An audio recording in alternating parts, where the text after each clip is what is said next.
Voilà, je vous invite à prendre place rapidement. N'hésitez pas à vous resserrer, surtout qu'on va enchaîner avec 2 conférences.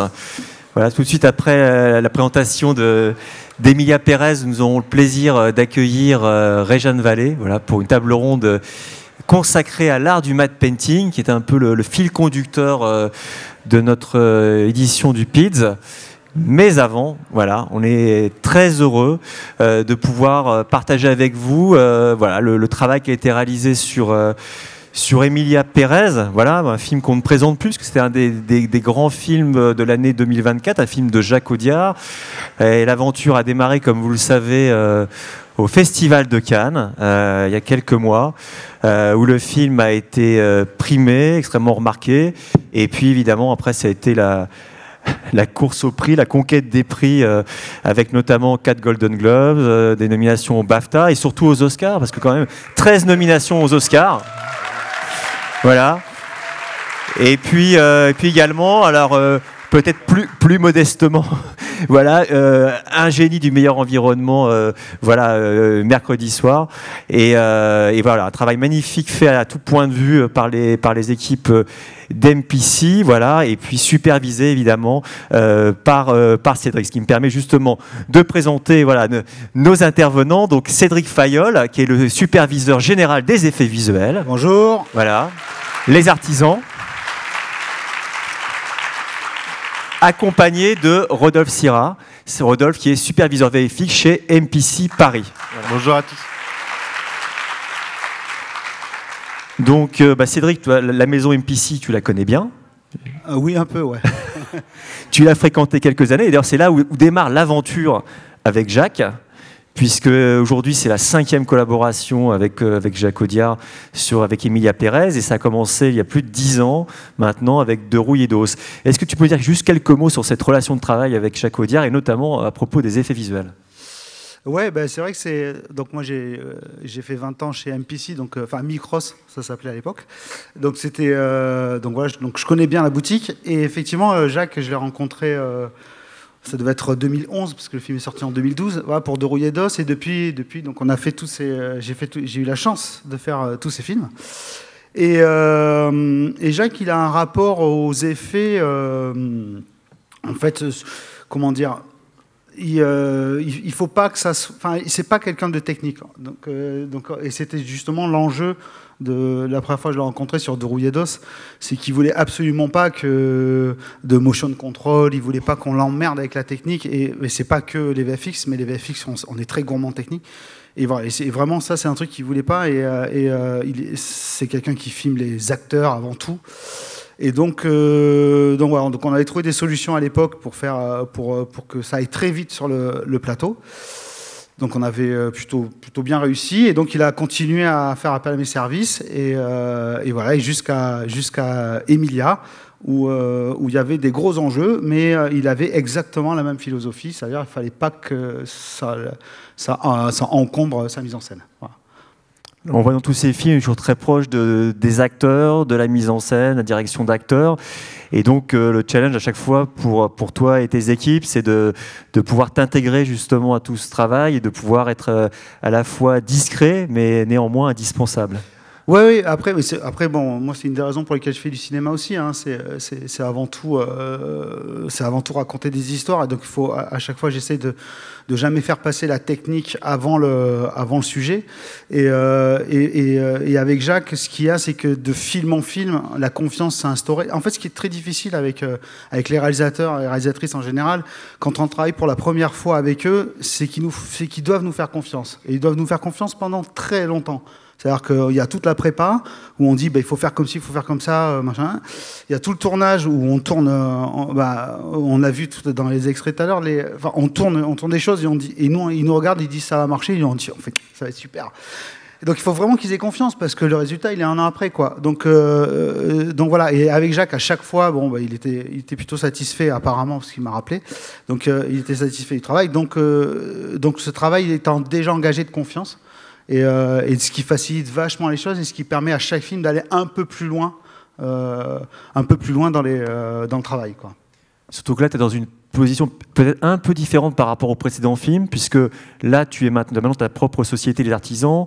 Tu es intervenu en tant que superviseur général, donc aussi avec peut-être une relation de travail plus en amont et d'échange avec lui.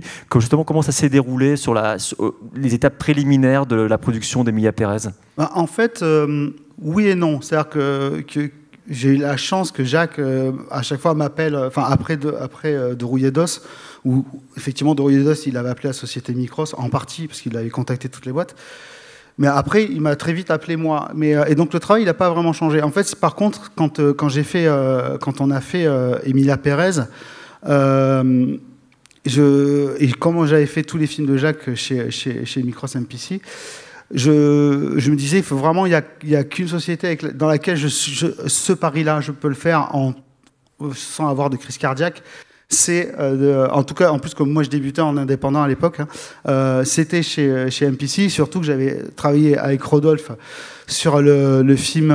On venait de finir un film qui était Adieu les cons d'Albert Dupontel avec Rodolphe, qui était exactement ce cas de figure-là. Et donc j'ai dit, il faut absolument que je retravaille avec Rodolphe et avec les équipes d'MPC, parce que je savais qu'eux, on pourrait le faire avec la vision que j'avais et que Jacques avait. Voilà.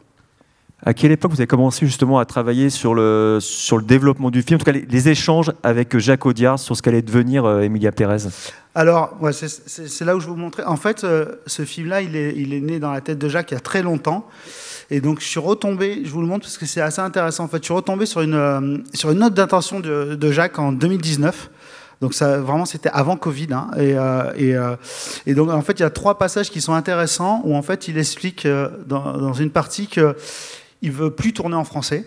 Enfin, en tout cas, la langue étrangère lui plaît. C'est-à-dire qu'il a travaillé sur les Frères Sisters en anglais.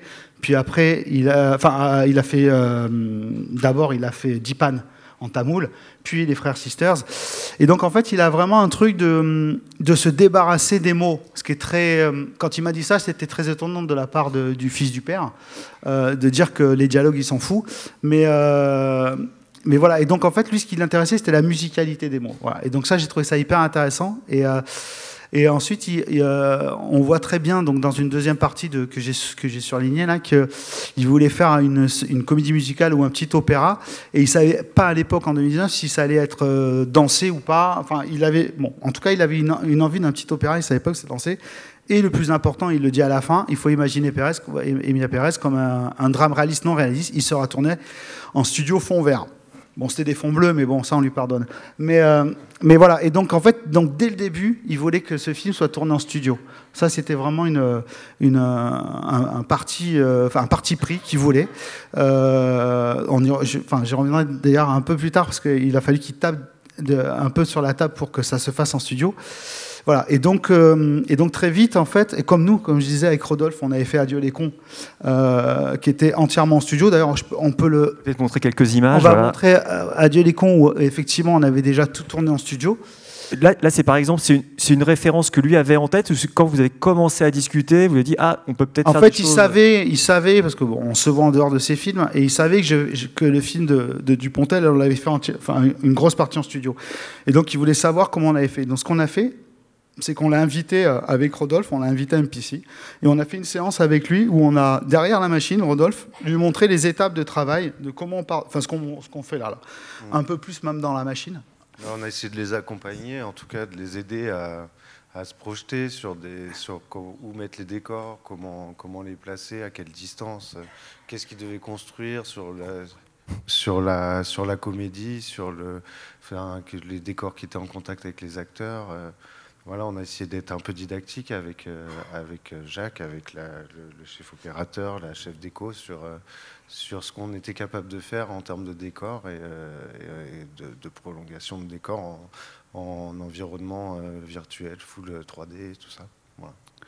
Donc c'est là, par exemple, qu'il y a eu des échanges et peut-être même des arbitrages entre les gens de la déco, de la lumière, de savoir comment ça allait se fabriquer, s'imbriquer. Alors, ouais... Pas encore. C'est que je vais un peu vite en besoin. Non, mais oui, non, mais c'est parce que c'est ça qui est intéressant en fait. Pas encore. C'est-à-dire que Jacques était extrêmement convaincu. Ça, on lui a montré encore une fois fin 2019, juste avant le Covid, début 2020. Entre temps, il y a eu le Covid. Il a fait Olympia à la sortie du Covid, etc. Et le film est reparti. Donc on est reparti, mais donc là il a constitué une équipe. Donc il avait un chef op, une chef déco, il avait un premier assistant, fait une production, tout ça. Et en fait c'est hyper difficile. Il était là, bon on veut faire en studio, mais qu'est-ce qu'on fait en fait? C'est-à-dire que c'est vraiment en studio, en gros c'est une page blanche quoi. Donc qu'est-ce qu'on fait? Donc on est parti au Mexique. Pour essayer de vivre un peu la ville, quoi, essayer de comprendre où son scénario Emilia Pérez, qui n'était pas encore tout à fait fini d'écrire, quels pouvaient être les décors dans lesquels les personnages avaient évolué. Donc on a fait quelques repérages au Mexique. C'était très pénible, hein. Il faut l'avouer. Et voilà, tequila, mezcal, tout ça, c'est très dur. Et donc voilà, donc on a fait des repérages de rues, des repérages de marchés, enfin vraiment de toutes les scènes, on essayait de trouver et d'aller choper pas forcément au départ pas forcément un décor, mais des ambiances, des accessoires. Là c'est la maison d'Epifania qui est l'amante d'Emilia. D'ailleurs ce décor-là, il a quasiment été reproduit à l'identique en studio. On a cherché des vues, on a cherché la maison d'Emilia, on a cherché la Lucecita à gauche, et on a même visité des studios, parce que Jacques continue à dire il faut que ça soit tourné en studio. Sauf qu'en fait, au bout d'un moment, quand on voit ces décors-là, on se dit on va tourner, pourquoi on ne tourne pas en réel? Vraiment, tout le monde se posait la question de pourquoi on ne tourne pas en réel, pourquoi on ne tourne pas en réel. Donc ça a commencé le studio a commencé à s'effacer. Et on est retourné plusieurs fois au Mexique. C'était difficile, tout ça. Et donc on a trouvé quasiment tous les décors. Et donc à peu près, on va dire fin 2022, on avait les décors. On devait tourner été 2023 ou un truc comme ça un peu avant. Et sauf qu'à Noël, on a reçu une missive de Jacques qui a dit mais arrêtez, je veux pas tourner au Mexique, c'est pas le but. Je veux tourner en studio. En fait, ce qu'il nous a expliqué, c'était plutôt sensé. C'est pour ça que je dis que sa démarche de tourner en studio était hyper importante. En fait, il voulait pas. Il dit voilà, ce qu'on est en train d'écrire, le mot est sorti plus tard, mais il n'a pas dit comme ça. Mais en gros, une telenovela, quoi. C'était vraiment, c'est un peu grossier. C'est un opéra. C'est des personnages qui sont archétypaux. Je ne peux pas les mettre dans les rues du Mexique, le vrai Mexique. En fait, ils vont être ridicules s'ils se mettent à chanter au milieu d'une rue. Il faut que le décor il soit à la hauteur de mes personnages archétypaux. Et donc, il fallait qu'on fasse une évocation du Mexique. Et que sinon, en fait, ça crée un déséquilibre. Enfin, c'était hyper intéressant. Oui, il y a un côté aussi un peu théâtral, de comédie musicale, ou comme si c'était sur une scène, d'une certaine manière. Ouais, c'était. Alors lui, il parlait toujours plus d'opéra et que de comédie musicale, parce que c'est vraiment pas. En tout cas quelque chose, mais voilà. Mais en tout cas, il imaginait vraiment quelque chose de scénique. Donc voilà. Donc dès janvier 2023, on se réunissait une fois par semaine avec séquence par séquence de comment on pouvait faire. Et donc en fait, on a commencé à tourner. On est vraiment parti. Alors là, d'une page blanche. Enfin là, pour le coup, c'est une page noire. Mais on n'a rien tourné. On n'a rien tourné. Attends, ça roule ou pas? Je ne sais plus si ça roule. Voilà. Et en fait, on a fait des essais où on a mis une cabine et c'était censé être la scène où elle se fait enlever et on faisait des essais, voilà. Et on a tourné en studio comme ça. Et je vous ai vu quand on a regardé les rushs en grand, on a fait bon. Il n'y a pas grand-chose, quoi. Ça va être voilà. Donc en fait, nous on a fait avec le travail de Rodolphe et de Christophe Courgeot, je ne sais pas s'il est là, mais voilà, on a commencé à proposer des environnements autour de ça. Voilà. Donc il y avait plusieurs idées, hein. C'est-à-dire qu'on était banlieue mexicaine, voilà, il y avait dans Mexico, enfin voilà, des idées de concept. Et puis Jacques s'est dit, je peux pas donner rien à mes acteurs. Donc voilà, donc on a travaillé, on a fait des simulations avec Unreal, si je dis pas de bêtises. Mm-hmm. Et donc en fait, on a dit voilà, en fait, ce qu'on peut faire, c'est construire des décors, un bout de ta rue, on l'a construit. Alors là, c'était en dur, voilà, mais lui, finalement, il en a fait des échoppes pour que ça soit plus à la mexicaine, ce qu'on a vu tout à l'heure dans les repérages. Et on s'est dit, et dans ces rues, par exemple, on agrandira devant et derrière de la rue, sur les côtés. Tu joues, ça sera voilà, et comme ça les comédiens peuvent jouer. Et c'est comme ça qu'on a commencé à. Moi, je trouvais très intéressant l'échange déjà, même pré-fabrication des tournages, où on a pu accompagner la fabrication des décors, mais déjà faire des premières prévises de ce qu'auraient pu être les décors, comment aider à avoir ces lignes de cache qui nous aident à étendre les décors et tout ça, et proposer des choses qui rentraient aussi dans l'économie du film. Et on a travaillé très tôt en fait sur ce film. C'est ça qui était, à l'opposé d'autres films, c'était ça qui était très particulier. Ouais. Il avait déjà des choses assez précises en termes de peut-être de cadre, d'éléments de décor, ou est-ce que ça avançait comme ça un peu en working progress? Je pense que la plate qu'on vient de voir, elle dit beaucoup. Il y avait une cabine, une voiture, un personnage, et qu'est-ce qu'on peut faire avec ça? Voilà. Ah oui, alors lui, il prépare pas ses cadres avant. En fait, il storyboard pas. C'est un peu la complexité voilà, il a une façon de travailler qui est propre, on va dire, qui est plutôt très française. C'est-à-dire qu'en gros, lui, comme il bosse, c'est-à-dire qu'il fait venir ses acteurs, il les fait jouer, et ensuite, après, il dit je me mets là. Donc avant, je sais pas trop où il va se mettre. Donc c'est un peu ça qui est compliqué, c'est d'essayer de faire notre travail, être discret. Et, enfin bref, quand vous faites justement des éléments, on verra tout à l'heure, de prévisualisation aussi de ces séquences qui sont peut-être plus complexes que d'autres. Est-ce que c'est pour lui montrer comment ça va être, ou pour vous donner quelques options possibles ou quelques propositions possibles? En fait, ça sert aux deux. C'est-à-dire que nous, on le nourrit en images. Alors lui, il voit ce qu'il veut dans l'image, en fait. Il voit pas la même chose que nous. Mais voilà. Donc lui, ça lui donne des idées. Il trouve ça super, c'est intéressant, ou c'est une image qui lui parle, etc. Enfin, pour vous dire, moi, avant le tournage, il m'a offert un super bouquin de Hitchcock et l'art. Et avec des post-it à l'intérieur, j'aurais dû faire en me disant tiens, regarde, ça va nous servir. Et j'ai encore le livre, mais j'ai jamais compris à quoi ça allait servir sur le film. Mais pour lui, ça lui parlait beaucoup, quoi. C'était ça qu'il fallait faire. Bon. Et donc voilà, donc il voit pas la même chose que nous. Mais par contre, nous, on peut commencer à avoir des discussions techniques, on peut commencer des réflexions. C'est trivial, mais on peut commencer à chiffrer. Voilà, parce que la production, elle attend aussi un tout petit peu en disant mais on va où comme ça. Voilà, donc ça nous permet d'avancer. Mais ce qu'il faut savoir, c'est quand on fait ça, en gros, on donne les grandes lignes, mais il faut essayer de garder la souplesse, quoi. Donc c'est toujours un peu le truc un peu délicat. Et justement là, en termes de collaboration, parce qu'évidemment il y avait j'imagine une collaboration assez, très très fine avec notamment la déco. Parce qu'il y avait des éléments de déco à intégrer sur les séquences, et puis après tout le travail que vous alliez faire. Comment justement ça s'est passé, cette relation de travail avec la chef déco? Ce que je disais tout à l'heure, en fait, on faisait des réunions une journée par semaine pendant 3 mois. C'est-à-dire qu'à partir du moment où Jacques a dit je veux le faire en studio, donc on devait c'était Noël. Donc après, le film rentrait en préparation. On a tourné, je crois, au mois de mai, si je ne dis pas de bêtises. Donc le film rentrait en préparation 3 mois avant. Donc en gros, on avait 2 mois pour trouver toutes les solutions avant que la chef déco commence à construire. Donc donc en gros, ce qu'on a fait, c'est que décor par décor, on a placé là où on mettait les fonds bleus, ouais. Voilà, tous les fonds bleus. Donc on faisait à chaque fois Emmanuelle Duplay, la chef déco, elle fabriquait des choses, on les entre guillemets prévalidait avant de le montrer à Jacques. On les testait aussi. Voilà, parce que donc les rues, il y avait plusieurs setups. Donc à chaque fois elle présentait ses setups. Ça, c'est un des hôpitaux. Voilà, donc on expliquait comment on allait tourner ça. Voilà, en gros, tous les décors, on repassait sur comment on allait les travailler. Voilà, on a fait ça sur chaque décor, quoi. Décor après décor, mais encore, ils ont continué à évoluer tout au long de la fabrication du film, comme d'hab, forcément. On parle évidemment essentiellement d'un tournage en plateau. Où est-ce qu'était tourné justement le film? Alors le film, il a été tourné à Brie-sur-Marne, pour le coup, dans les studios de Brie-sur-Marne. On avait 3 plateaux.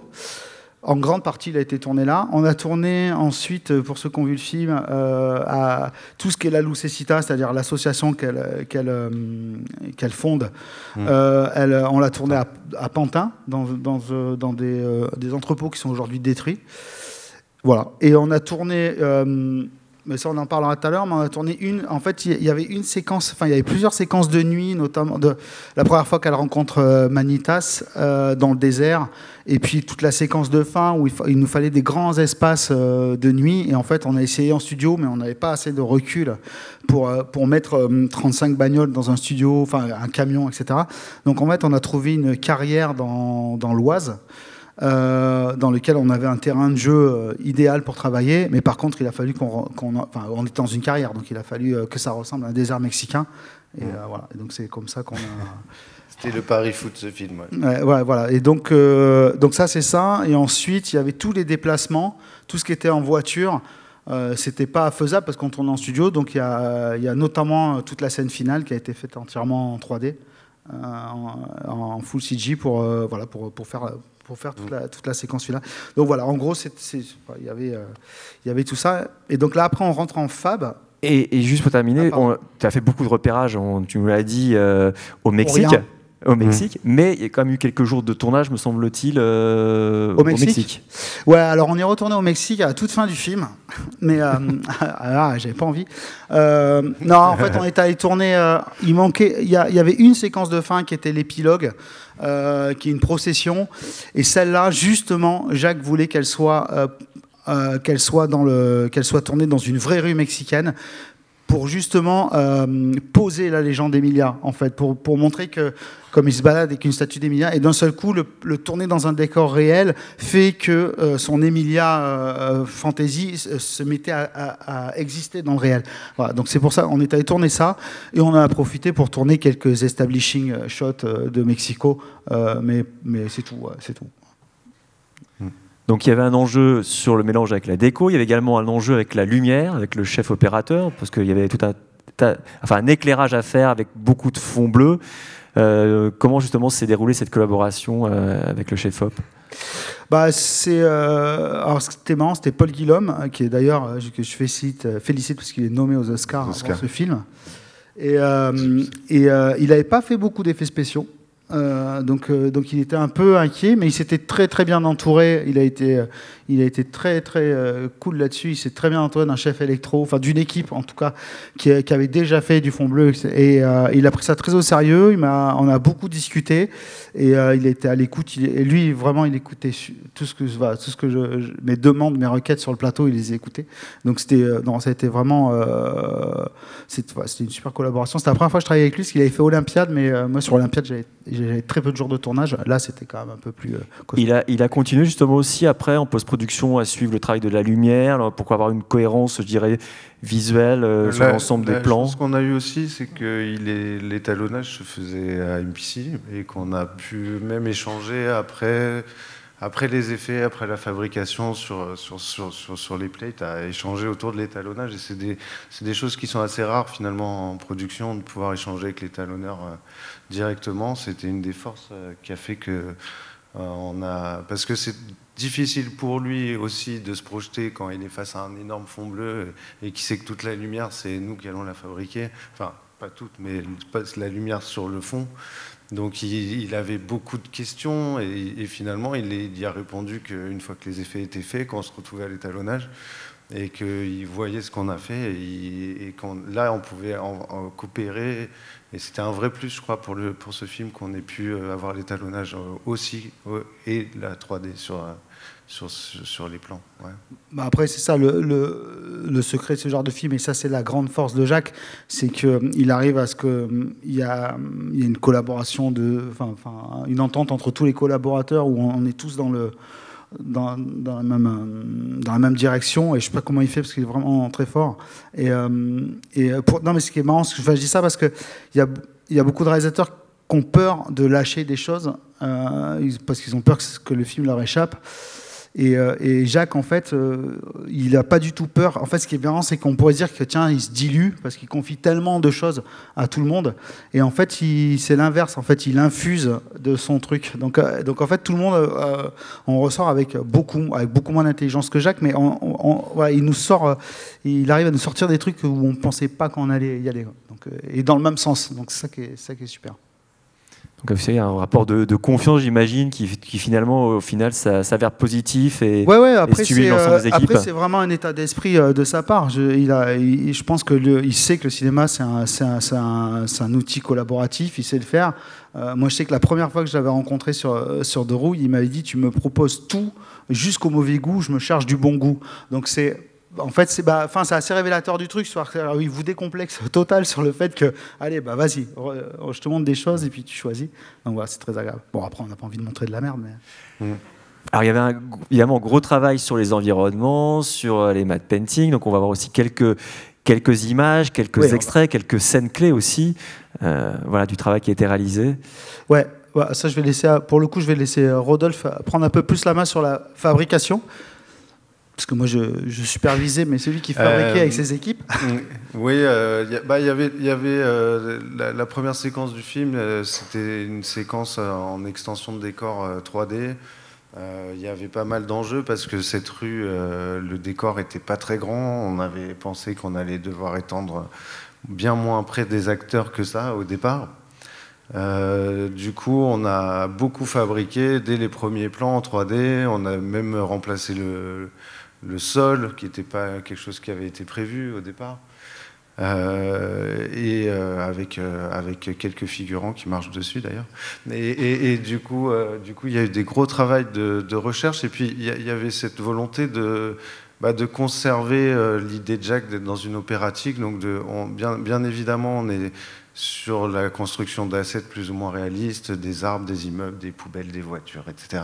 Mais l'idée, c'était vraiment de conserver cette ambiance faite par le chef opérateur, d'une ambiance qui était finalement, on n'est pas dans le réaliste, on n'est pas à l'extérieur, on n'est pas mais d'être dans une ambiance qui se prête au film et qui se prête à son idée de réalisation esthétique.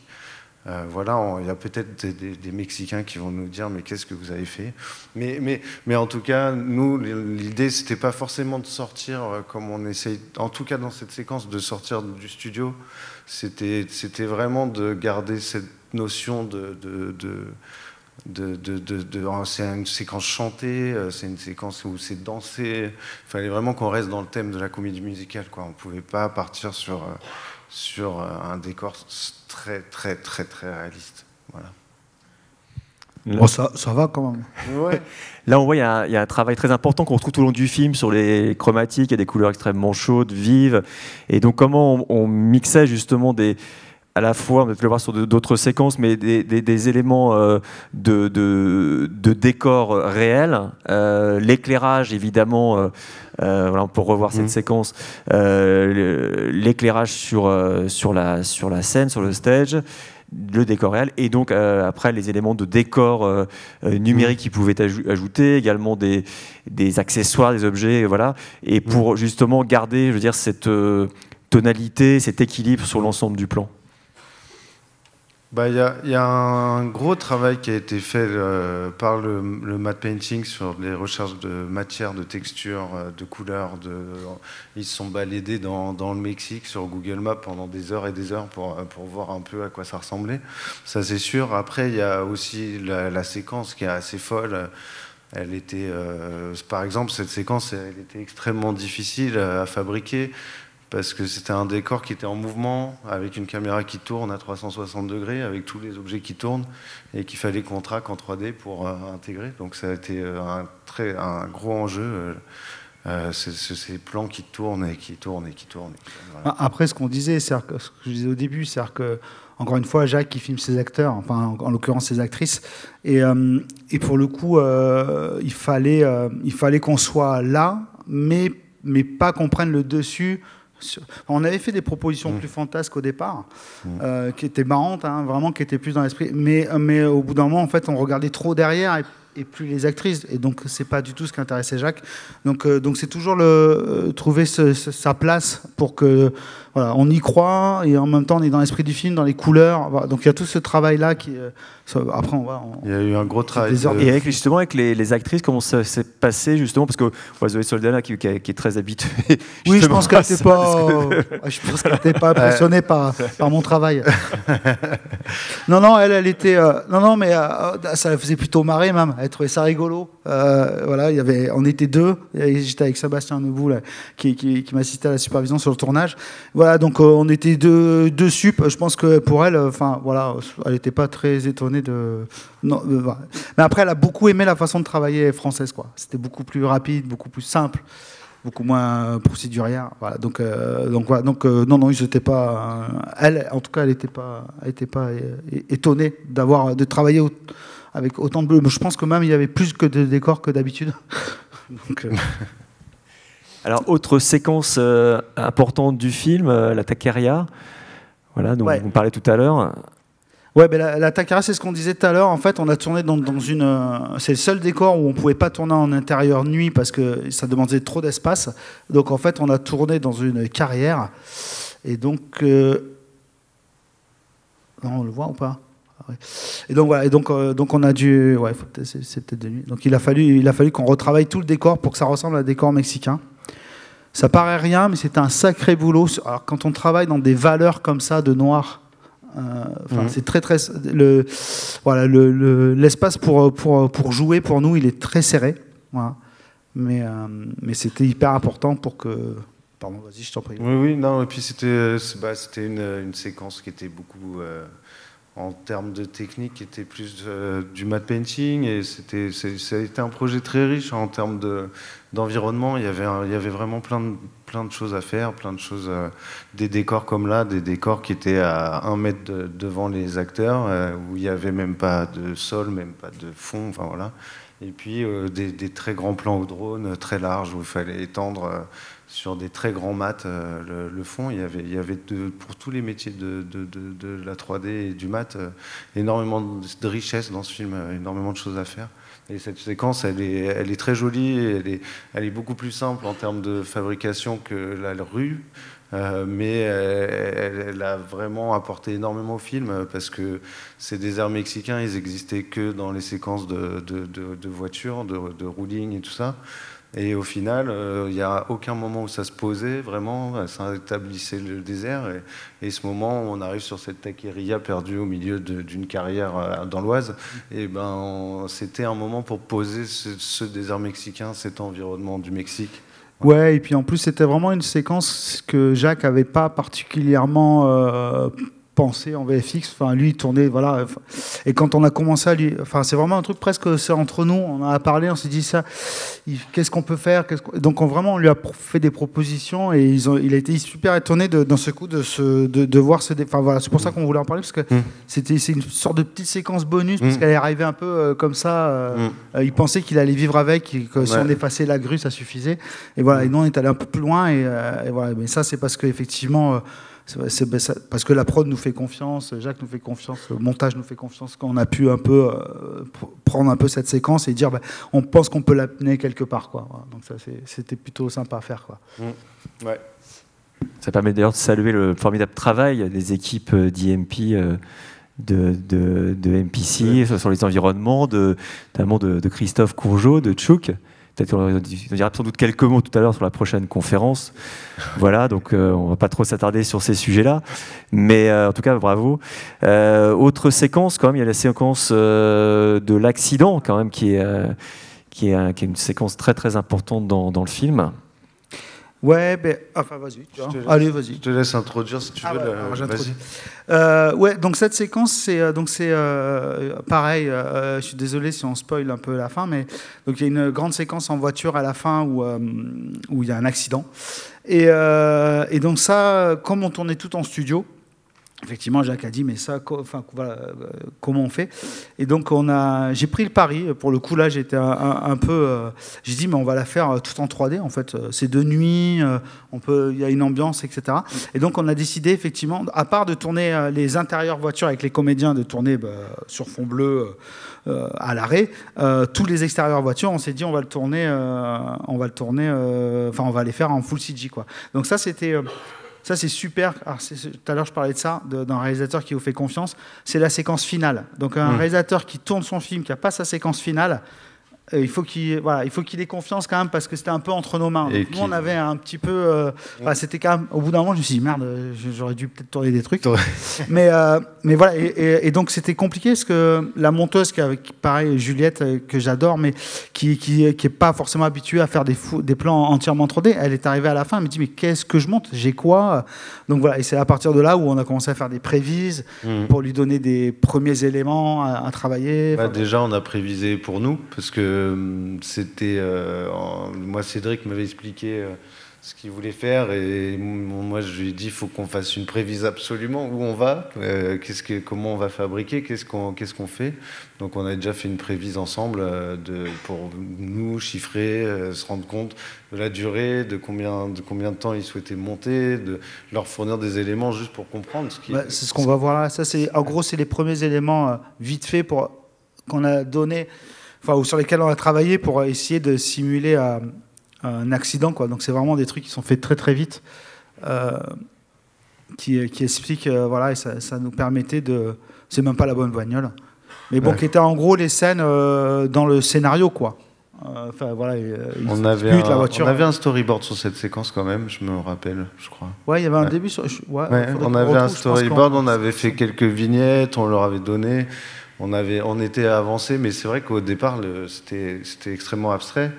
Et il a fallu que Jacques fasse entièrement confiance à Cédric. C'est vrai que c'est vous qui êtes vraiment venu avec des propositions sur la manière dont on allait découper la séquence, des idées visuelles. En fait, ce qu'on a fait, c'est qu'on a encore une fois, c'était écrit. Donc, en gros, ils sont sur la route, ils se disputent, et puis il y a un coup de feu et la voiture quitte la route. Donc, on a simulé l'accident, et ensuite, on a placé des caméras et on a proposé des cadres à Jacques.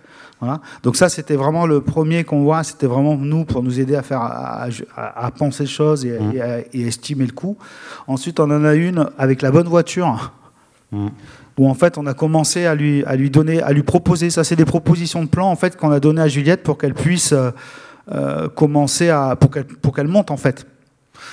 Donc c'était en gros, on lui a fait plein de. Là, j'en ai mis quelques-uns, mais on a fait quelques plans où on lui donnait, comme ça, elle pouvait mettre dans son montage et alterner avec les plans intérieurs-extérieurs. Ça donc on était en pré-tournage, là, du coup, après, sur ces éléments-là, où on commençait à recevoir les plates, et on a fourni des éléments au montage pour qu'elle puisse monter et commencer à nous dire ce qu'elle avait envie. On a fait des dizaines et des dizaines de versions, de dizaines de cadres différents, pour trouver ce que Jacques voulait, et le rythme du montage. Donc ça a démarré très tôt, pareil, comme on parlait tout à l'heure des prépas sur les décors qu'on démarrait très tôt. C'est une séquence aussi qu'on a dû démarrer très tôt pour savoir ce qu'on allait fabriquer. Ils ont dû vivre très longtemps dans le montage avec des prévisions. C'est ça, ils projetaient à la sélection cannoise, je crois qu'ils ont présenté un truc un peu comme ça, quoi. Ouais. Donc voilà. Pareil, là, le film a été terminé très tardivement. On parlait de The Substance, où il y avait encore un travail qui était fait sur le montage. Ce plan-là, d'explosion de voiture, je crois que ça a dû être une semaine avant Cannes, à peine. Je crois qu'on est retourné après. Mais oui, c'était vraiment les derniers. Mais sauf que ce qui était compliqué aussi, c'est que... Non, c'est peut-être pas ça qu'ils ont vu quand même. Ils ont vu un peu plus. Mais c'est qu'ils ne pouvaient pas les bruiter sans qu'on... il fallait absolument qu'on livre des plans, parce que sinon, le montage son, le bruitage... Donc il y avait vraiment une attente aussi de caler. Je sais pas pourquoi c'est pas ça.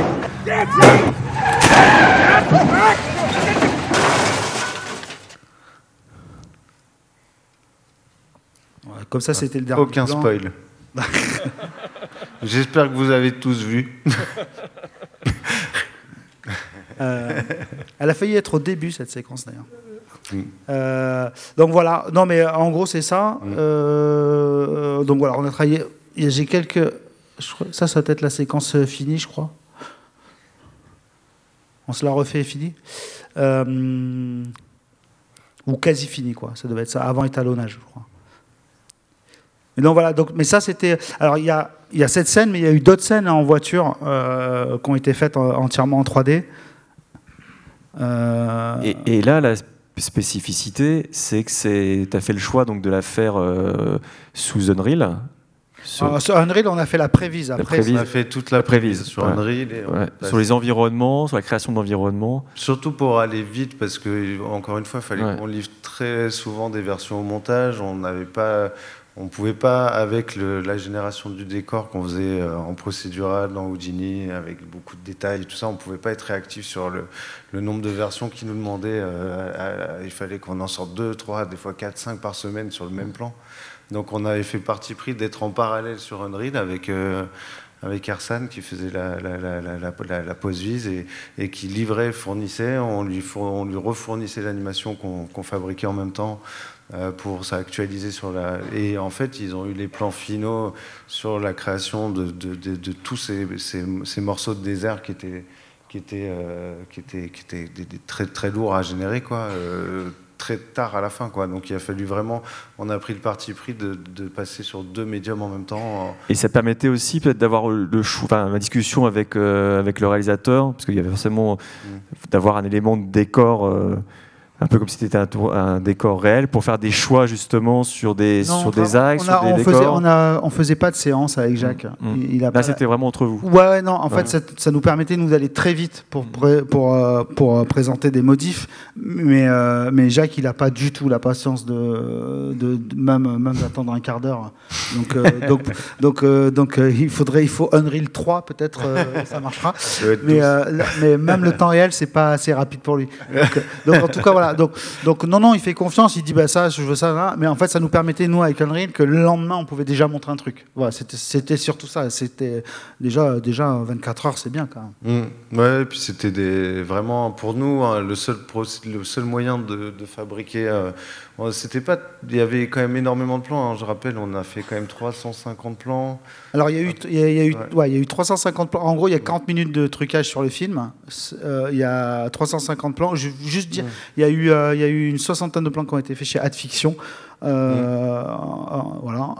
Mais voilà, il y a 40 minutes de trucage. Enfin, ouais, c'est quand même et à peu près toutes les séquences. Là, on en a sélectionné que 3, mais il y en a un peu partout. Et d'ailleurs, après, on vous montre le making-of si vous voulez, ceux qui ne l'ont pas encore vu, de Général. Il y a beaucoup ce qu'on a montré, mais il y a d'autres plans. Et surtout, il y a une musique du film qui est géniale. Justement, ce que je vais vous proposer, c'est de découvrir le making-of, puis après, on prendra des questions avec la salle.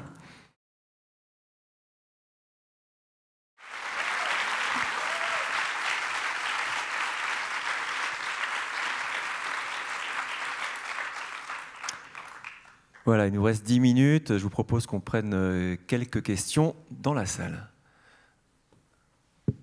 Bonsoir et bravo, hein, bravo encore pour ce... Je suis par là, Cédric, Rodolphe, je suis là. Okay.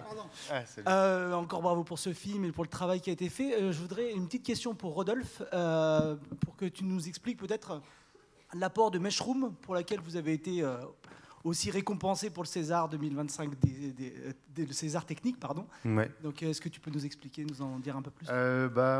Ça fait depuis 3-4 ans que je travaille beaucoup avec le laboratoire de recherche de Technicolor en lien pour appliquer à la production des films Meshroom, qui est un logiciel de tracking automatique qui est développé au sein du laboratoire de Technicolor et qui est de plus en plus à la page et qui, Emilia fait partie des premiers films où on l'a vraiment utilisé en production. Bien sûr, on a fait beaucoup de tests, il a servi aussi, mais on peut compter une trentaine de plans dans le film qui ont été traqués 100% avec Meshroom en automatique. Ça nous a permis aussi de faire des maquettes aussi très rapides sur les séquences de rue, notamment où on a pu... Voilà, il y a encore du track traditionnel, beaucoup dans le film, mais on est en train vraiment de pousser cette technique pour que dans l'avenir, voilà, le Meshroom puisse être plus performant sur d'autres productions. On a déjà des améliorations qu'on utilise sur les nouvelles productions qu'on fait, et voilà. C'est un outil très puissant et qui permet de traquer... de faire de la photogrammétrie, qui a pas mal de cordes à son arc et qui est très, très utile pour nous. Ouais. Donc le prix est mérité, c'est ça ? Forcément.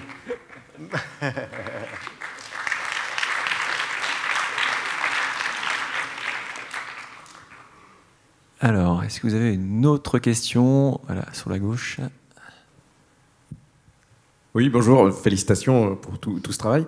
Je me posais la question sur Unreal. Est-ce que vous l'avez utilisé juste d'un point de vue artistique? Vous avez fait du développement dessus, des plugins? Comment ça s'est passé? Non, il n'y a pas eu de développement spécifique à Unreal. On l'a utilisé tel quel. On a utilisé quelques plugins de mémoire, mais vraiment, encore une fois, c'était un outil vraiment de prévis, post-vis. On n'a pas du tout travaillé sur la volonté de pousser le rendu au réalisme incroyable dans Unreal, donc on n'avait pas besoin de développement tout particulier. On a eu quelques étapes de développement quand même sur le passage Unreal Maya, qui était un peu compliqué avec les histoires d'axes qui changent de côté et tout ça. Voilà. Et je complète. Et dans le futur, vous pensez à l'intégrer plus dans le pipe ou le laisser comme ça, ça suffit? Dans le futur, on pense surtout l'intégrer beaucoup plus dans le pipeline sur la prévise on-set. Voilà. Donc là, il n'y a pas eu le cas sur ce film, mais on travaille de plus en plus pour pouvoir venir au moment du tournage faire déjà de la prévise. Voilà. Je sais pas, j'ai répondu à votre question. Je vous en prie. Alors, est-ce que vous avez d'autres questions? N'hésitez pas, un petit peu de temps, ce qui est rarement le cas. Si. Voilà. Bonjour, merci pour la conférence, c'était super. J'ai une petite question, moi, c'est concernant la séquence dans le désert. Vous disiez que Jacques Audiard avait l'air d'être satisfait plus ou moins des lieux de tournage et que vous lui avez fait la proposition d'étendre les décors, de faire des matte painting. Comment, en tant que superviseur, vous amenez ce genre d'idée à un réalisateur et en plus de la confiance et des projets qui se sont passés avant avec lui? C'est pas qu'il était satisfait, mais c'était pas une préoccupation.